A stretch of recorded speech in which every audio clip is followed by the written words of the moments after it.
I am Keith Bodnarchuk, President and CEO of Cosa Resources. We are a somewhat newer company. We just finished our second year of drilling as a company, but we are led by a team with a track record of discoveries, specifically in the Athabasca Basin. So I'll start off by saying, what do those three companies at the bottom all have in common? They've all made a significant discovery in the Athabasca Basin in the past 15 years that underpins their current valuation. NextGen, $7 billion, Denison, about $3 billion, IsoEnergy encroaching on $1 billion. What they also have in common is that our team played a role in all of them during their discovery phase. And it really starts at the top with our chairman, Steve Bloor. He's the former VP of Exploration of Denison Mines when they expanded Phoenix and discovered Griffin. He moved on, became the VP of Exploration of IsoEnergy when they discovered the Hurricane deposit. Craig Perry, founding director of NextGen, founding CEO of IsoEnergy. Andy Carmichael, you're part of that IsoEnergy discovery team, also spent time at Denison, and myself.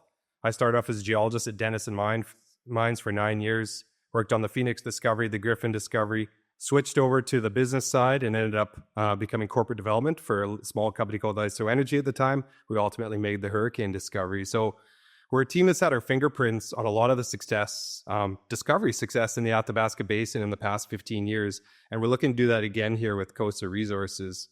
I'll bring extra attention to Denison Mines.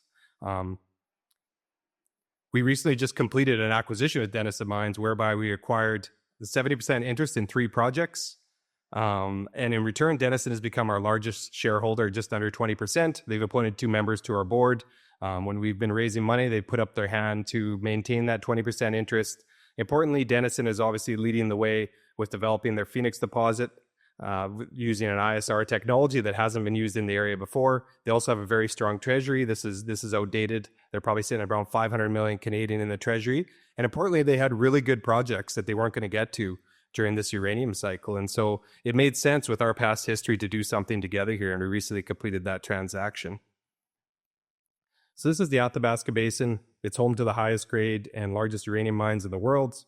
For perspective, the average grade of a uranium deposit outside the Athabasca Basin is about 0.1% uranium. The average grade of the Hurricane deposit that we found during our time at IsoEnergy is 35% uranium.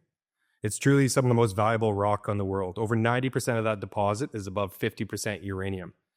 And this is just a very unique area of the world geologically, and that's why everybody flocks to this area. And a good way to think about this is locally, these deposits are very hard to find, but regionally there is a pattern to them.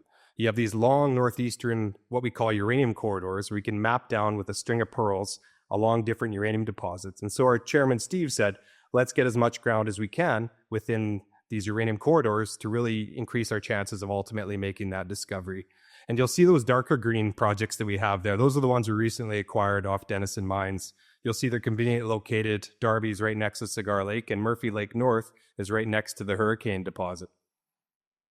And this is zooming on Murphy Lake North. You know, our team was responsible for finding the Hurricane deposit at our times during IsoEnergy. So this is our backyard. I never thought we'd get another piece of ground in this area again. So obviously when we did that transaction with Denison, it was changing for our company.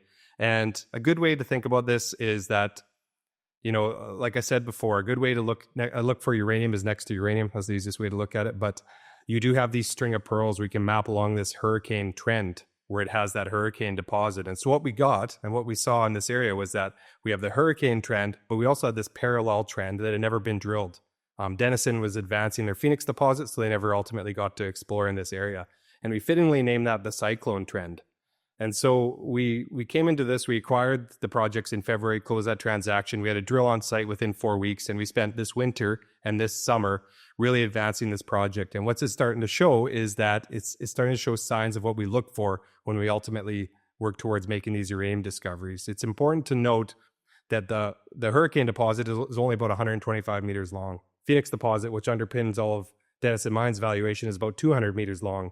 But what happens when these uranium deposits are developing is it requires a whole bunch of fluid flow that creates this alteration halo that can be kilometer scale in and around these smaller sized high-grade uranium deposits. And what we're seeing here when we started drilling the Cyclone trend and the Hurricane trend is early indicators of what we look for that we might ultimately be on to a discovery in the Athabasca Basin. And another thing I'll note too is that these targets are very shallow.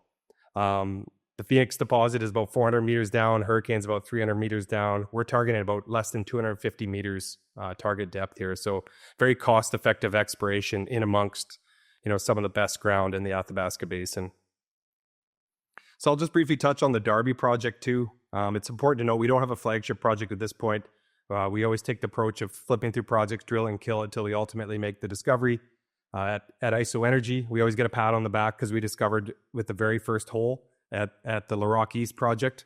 But what people don't forget to say was our 7th project. And so it's not always success overnight. And what you need is you have to have that strategy, and you can't get married to the one project. You have that pipeline of projects. You have a whole bunch of target pipelines ready to go, and you flip through them as fast as you can until you ultimately make that discovery. And Darby is amazing just because it's sitting right next to Cigar Lake, which is one of the largest uranium mines in the world. It butts right up against Cameco's ground. It hasn't seen a drill hole in 15 to 20 years. It's just been sitting in Denison's portfolio. And a good way to think about it is it's had enough drilling to really paint a picture about what's happening underneath the ground, but not enough drilling really to kill off any of these areas. You can use a lot of this drill data to help vector towards ultimately hoping to make that discovery. So what's next? We left the drill on site at Murphy Lake North. We'll be drilling there again in January. We'll go and drill Darby. That's obviously the biggest catalyst for a company like us. That's where our dollars go. We're as efficient as you can be, and we're extremely excited to follow up on these initial results we had. So I'll just show you guys this. So this is something interesting. Obviously, the uranium market has been gaining steam here. You've seen high valuations of the people like Cameco and stuff, but this really shows you guys what's been happening over the past couple of years. So these orange shapes really show all the claims that were owned in the Athabasca Basin in January 2020. This is 2025. And these are our projects ideally situated. The race is on. There's companies developing every day, trying to get access to this area just because it's home to the highest grade uranium in the world. And land is becoming very valuable and extremely hard to get. And we're well situated. Obviously, that's been increased by the deal with Denison. And, we try to run this company like a twin engine plane.